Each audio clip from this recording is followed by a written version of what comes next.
much for having me, and let me start by greeting all your listeners and viewers of iRadio in the country and outside the country.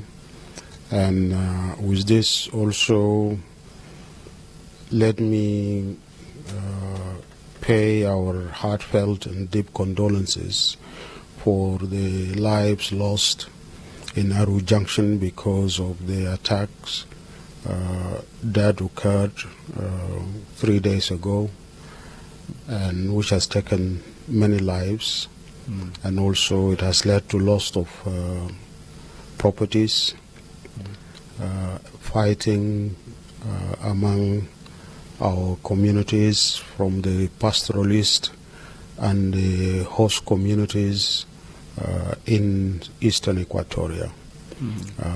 This is very unfortunate, and this has been occurring all over the country. Community conflicts either resulting from cattle rustling or from conflict between the cattle herders and farming communities is an endemic crisis, and it is actually one of the issues we are discussing in the Tumaini initiative, how to end it. The main root cause of this is failure of the government. The government we have is dysfunctional. It is incapable of carrying out its main task, which is to protect lives and properties of the citizens. As you can see in Aru Junction and other places, our citizens are made to fight, to kill themselves without any intervention of the state or the government, and the government is allowing them to do that. The communities are armed to the teeth, and there is nothing that the government can do about it. This is very unfortunate. This shows the level our state has reached to. It is a state of total state failure. What's the position of UPA? Because I saw you releasing a statement about this event, and how can this issue of communal violence be addressed once and for all? And what's the position or the idea of UPA in general about this? The UPA, as a opposition, we have actually proposed a need for a complete protocol, which we have discussed, negotiated with the government delegation. I must say the previous government delegation, before they were unceremonially removed and changed, and we have reached a compromise on a protocol on communal conflict and land disputes in South Sudan. And we have discussed the root cause of this communal conflict, and we have pointed out very clearly what is wrong, why is this happening in South Sudan. And one aspect is a state failure to carry out its function. One of the, maybe the number one function of a state is to protect lives and properties of the citizen before you even provide development, and then to maintain rule of law, and on that maintain security, law and order within the country, apart from protecting the country from any external aggression. This is the number one and core function of the state. Our government is not able to carry out this. And to make things worse, actors in the government are arming their communities, and it is on both sides of the conflict always. Our communities are armed to go and fight themselves. And of course, in the beginning, they are arming to protect themselves, because there is no state, there is no government that can protect them. But then this also developed into aggression to the other communities because they take the law into their own hands. So the issue of a spread of firearms in the hands of civilian population, at the same time the process of building a national army and the process of building law enforcement agencies like the police to maintain law and order and to protect the citizens and to intervene in case of conflict. This is being deliberately obstructed by those in the government. And this is part of the power struggle that is continuing, even if when they sign peace agreement.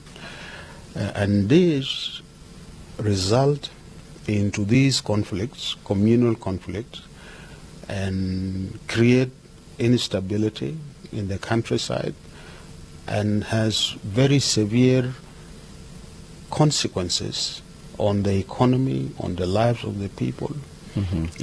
Because like now, the subsistent farming, which has been the mainstay providing food security for our people, has collapsed because of this communal conflict and insecurity in the countryside, forcing our people to get displaced into towns or to leave the country into refugee camps. As we speak, the numbers of South Sudanese moving into refuge in the neighboring countries are increasing. Despite the so-called RRCs being signed and being extended several times without providing or realizing peace in the country. Now, what solutions are there in the protocol of the Tumaini when it comes to the communal conflict? I mean, what difference will it really make compared to the revitalized peace agreement? Quite a lot, actually. First of all, the revitalized peace agreement did not address these issues specifically with a specific chapter or a protocol. We are providing a protocol in the Tumaini consensus, having learned from the lessons from failure of implementation of RRCs and other agreements. That's one. Number two, the solutions are ranging from rebuilding the state, including the security sector, and strengthening law enforcement agencies, establishing rule of law in the country, establishing a responsive government to the needs of the people. This is one aspect. The other aspects involve the need for the state to have the monopoly of use of force within the country, and which is the basis of maintaining law and order within the country and implementing the principle of rule of law, so that nobody takes the law into their hands. And this will also need an exercise of disarmament. Having built the law enforcement agencies, we then carry out disarmament of the citizens so that the police and the state would be the one responsible to protect lives and properties of the citizen, and not the citizen taking the law into their own hands. Right.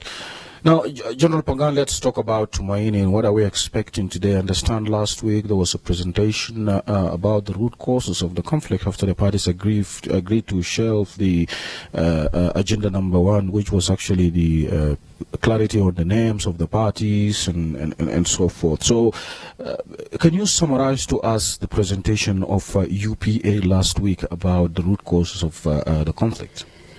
Because many people are saying everyone knows the root cause of the conflict, so why making it like as an agenda in this discussion or negotiation here? On your first aspect of your question, what are we expecting from the Tumaini negotiations? First, we were expecting when the government decided to change its delegation, we were expecting the government to come back for us to finalize the only remaining protocol, which is the protocol on responsibility sharing, and to recommit themselves to the 8 protocols for us to proceed to the signing of the Tumaini consensus. That is what we were expecting. That is what the people of South Sudan were expecting. That is what the mediators were expecting. That is what the region and the international community was expecting. To the disappointment of the people of South Sudan, the opposition, the mediation, the government reneged on the agreement that we have negotiated with them. They have disowned the 8 protocols, and they have come with a totally new position, forcing the mediation and the stakeholders and the UPA or the opposition to deal with this new situation, which is basically taking us back to the beginning. The exercise on discussing the agenda on the root causes and others are things that we have done in April, May last year. And we proceeded with the negotiations and reached a compromise in what are known today as the 8 protocols of the Tumaini consensus. So essentially, the government delegation or the new government delegation has reneged from all the commitments and the agreements we have reached during last year, and they are taking us back to the beginning. So we are starting from scratch now. That is where the agenda of discussing root causes has come. Okay. To answer the question, why is South Sudan in conflict? And why is this conflict persisting? Why have we failed to implement all agreements that have been negotiated and signed with the aim to take the country to sustainable peace and democracy? Why has that failed? Why has the government failed to bring peace in the country? That goes back to that is basically taking us back to the beginning, and it is the government that is taking us back because they have disowned and they have refused and rejected the agreements we have negotiated with the same government. But we do not even know whether they are representing the same government or not. But there's a question that even when you talk about the root causes of the conflict, you were there as Pagan Amum from the beginning. Many of you have been in the government, and the failure, you can also take, you can be also blamed for taking part in the failure of the root cause of the conflict in the Republic of South Sudan. All of you, most of you actually in the UPA. What would you say in that regard? Actually, this is not true, because when we were negotiating the RCs, before our RCs, It was President Kiir and his government which came to be known as IT Gono before RT Gono. Refused and rejected to sign the RRCs and signed the RRCs with 16 reservations. Among the reservations were refusing the issues that are at the root of the conflict in the country. This led to the negotiations of RRCs, and we were part of the negotiations of RRCs. But the way the government of Sudan compromised the peace agreement in pursuit of their own interest and reached certain deals, which we have also discussed here in our presentation, on why we as the opposition and non-signatories refused to sign the RRCs. We have discussed them. It's 8:30. There's a concern from the government of South Sudan about you changing your name from SOMA to UPA. Can you make that clarification? Why? We, from the time we came here, we were invited as individual parties from the non-signatories and SOMA and from other organizations, an arms group that sprang up after the RRCs. So they were not part of the RRCs discussion. And we started from the beginning with every party making its presentation in the opposition.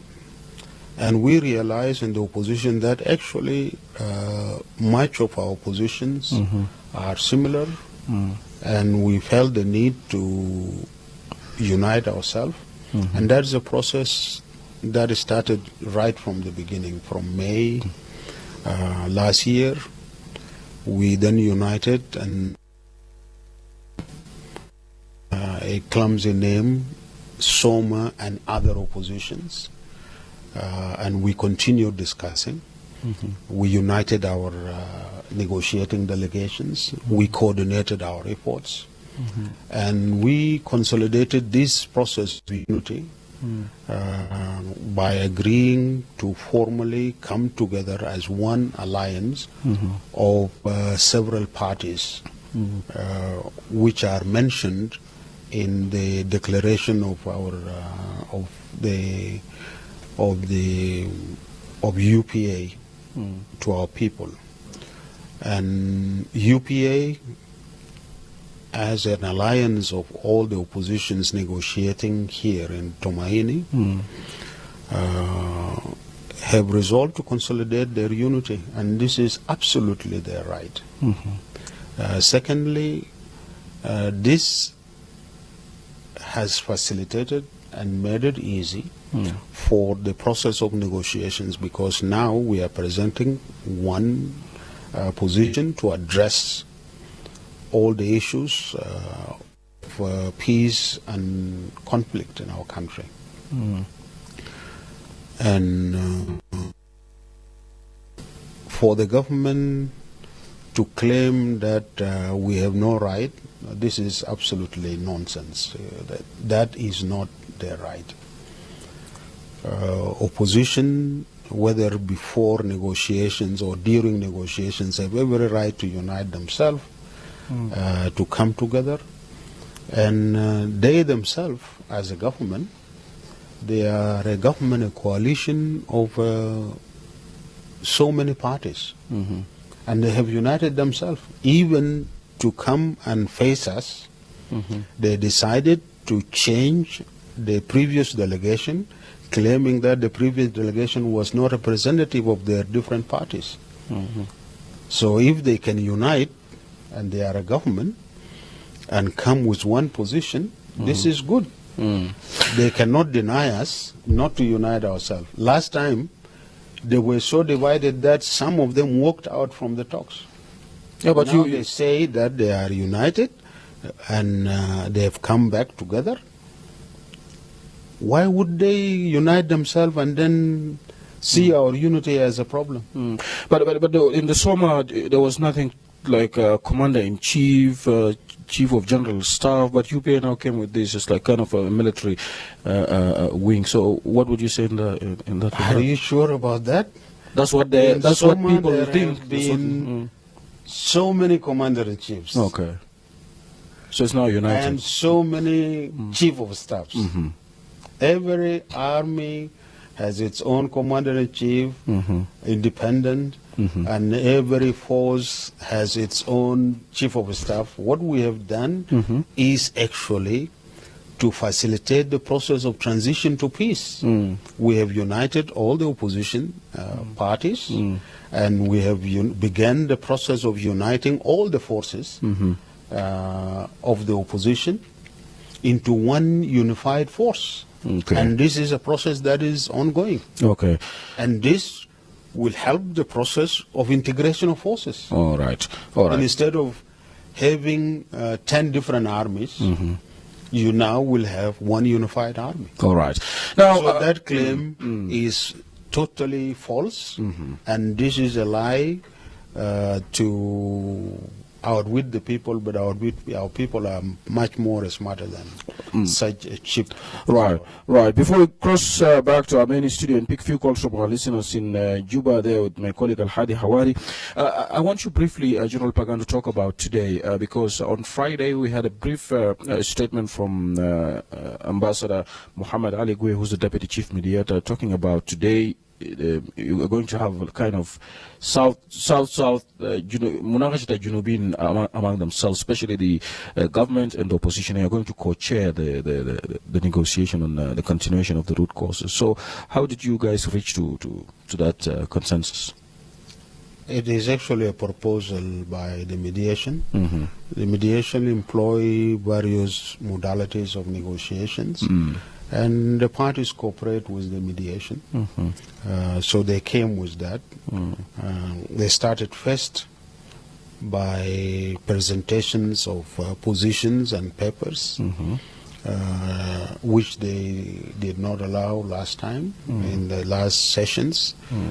This time around, they gave the government the opportunity to make their presentation and a paper that they've been working on for the last 3 months, basically to oppose the Tumaini consensus. And that led to the opposition or the UPA presenting, and then we agreed on the agenda. The stakeholders made a presentation on the root causes. The UPA made a presentation on the root causes. And the government was supposed to make also a presentation on the root causes. Then the mediation changed the modality, maybe to make it easier for the government to be able to open up and discuss the fact that the root causes of the conflict in South Sudan are not addressed. And so we are looking forward to listen to them, regardless of the modality, whether we are alone or in the presence or the leadership of the mediation. But don't you that think is irrelevant. Right? Don't you think it's something positive in terms of creating confidence building and having being brought more closer together as two different teams to negotiate for lasting peace in the country? It may help. It may help, particularly with this government delegation, which has destroyed all the trust and confidence we have built throughout the year by them rejecting all what we have negotiated and agreed with the government in last year. So, as we said, we are going to start from the beginning. Maybe that is why, in recognition of this, the mediation are seeing that maybe we need to do another session of trust and confidence building among the delegation as South Sudanese for them to talk to them. This is an exercise we have done way back in May last year. So you think this may help of bring you co-chairing the... This is taking us back to the beginning. But it may help, you said. Yeah, it may help. Let us see. Are you hopeful that it will help? I am not. All right. I am not helpful because I don't trust this government delegation. How? The government came back to reject what has been agreed, forcing us to start from the beginning. This is really the problem. But you've already agreed on the agenda. So we that have means, agreed on the agenda to begin discussing the things that we have discussed and agreed on again. What is remaining now is the continuation of the root causes of the conflict, which is today, and then you will go to the relationship between. You think the relationship between Tumaini and RRC is like reopening the protocols again? Not only opening the protocol. In the presentation of the government, they are saying the entire Tumaini is to be deleted because they are rejecting them. Actually saying he hopes that you go to Juba. One of the comments on Facebook. Of course, that is our aim, to go to Juba, to go to South Sudan, to contribute to building peace in the country. But how do we go to South Sudan if you have a government that is reneging on the agreement reached with us? Ball is saying on our Facebook, you were a part of the government. All of you here, you were a part of the government. So what difference will you bring this time around? I was in the government more than a decade ago. I have been outside this government since then. The situation has deteriorated and the conflict continued. That tells you there is something wrong in the last 11 years that is continuing. That is what we need to solve. Yes. Continue. Now, there was a question that why are we wasting our time if the government is not serious to bring peace? Of course, we have to be patient. We have to. You can see how patient we are to start from the beginning again. You can see how patient we are for them to throw out all what we have discussed and negotiated in the last whole year, since April last year, and we go to begin from the beginning again. This is the government. Madin was talking about the implementation of Tumaini. I mean, revitalized peace agreement implementation has been slow, 6 years down the line. How will you ensure that the Tumaini will really be implemented in letter and spirit if it's signed? With the previous government delegation, we have discussed and agreed to strengthen the mechanism of implementation, to create a very strong internal grantor and a leadership that is focused on ensuring that the agreement is implemented with a mechanism known as NLC, which they are now rejecting. They want to isolate the presidency, not to be involved on how to bring peace in the country and to ensure implementation. And they want to create a body which they have used to actually obstruct the implementation, the so-called high-level inter-party dialogue committee, which the only function it has done from the time it was established just before the extension, the first extension, has been only to discuss how the agreement has not been implemented and how they should go for extension. That is a body only to do extensions, not to implement. It disappears at the time of implementation, and it only comes at the end to force the parties to agree to extension every time. Yes, there's a question, Pagan, here, just right now here on our Facebook. Let me read it before we can continue. I have a few minutes. Someone is saying, if you don't trust this government delegation, why are you negotiating with them? If you don't trust them, that's what you said. Actually, you negotiate with those whom you don't trust, especially when they have made sure to lose the little trust that was built by their actions. How do you trust them if they dishonor what they have negotiated? and they work against it. Even they spend resources to work and campaign in the region against the Tumaini. Barnaba is talking about funding of this process. Who is behind it? That's the question. Like, people back home think these are resources of South Sudan. I mean, in the Tumaini. So, what would you say in that regard? Well, first of all, President Kiir asked President William Ruto to mediate. He invited us and invited the government. We came and negotiated. The people of Kenya are the one funding this. Plus, of course, if they get support to the Tumaini from other development partners who are funding this. And they were actually paying for both the government and the opposition as well as the other stakeholders. Now, with this delegation, they have decided to come and stay in their own different hotel, pay for themselves, and make money, despite the fact that the government is not able to pay salaries of our people. They are the one spending the money of the people of South Sudan. اوكي بكل اختصار سليمان بيتكلم ليه ما في تنازلات بيناتكم كاطراف من اجل السلام حقيقي؟ هل انتوا جيتوا في تومايني بنيه كويس انه دايرين سلام حقيقي في جنوب السودان؟ يا اخوي مانويل، من شهر 5 السنه اللي فات الاطراف كلها الثلاثه خشوا في مفاوضات وقدموا تنازلات كثيره واتفقوا على 8 بروتوكولات بتنازلاتهم المختلفة واتفقوا عليها لحد ما وصلنا نقطة بتاع توقيع على الاتفاقية.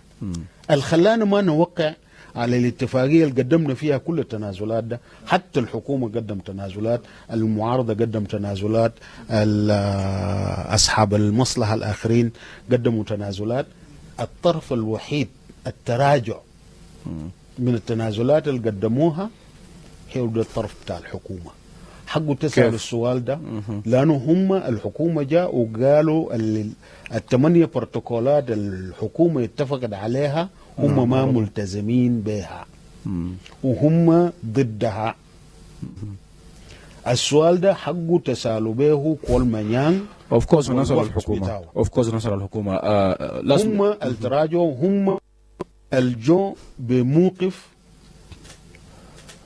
متشدد والرافض لكل التنازلات اللي قدمناها. رسالتك اخير شنو للشعب بتاع جنوب السودان عشان يكون عندهم لسه ثقه وامل في مبادره بتاع التومايني قبل ما نختم في اقل من دقيقه؟ رسالتي الاخيره انه شعب جنوب السودان لازم يقوم بتصعيد النضال لتحقيق السلام في جنوب السودان، ولازم يرفع الضغوط على الحكومة الحالية، خاصة على الوفد بتاع الحكومة المتراجع من كل الاتفاقيات.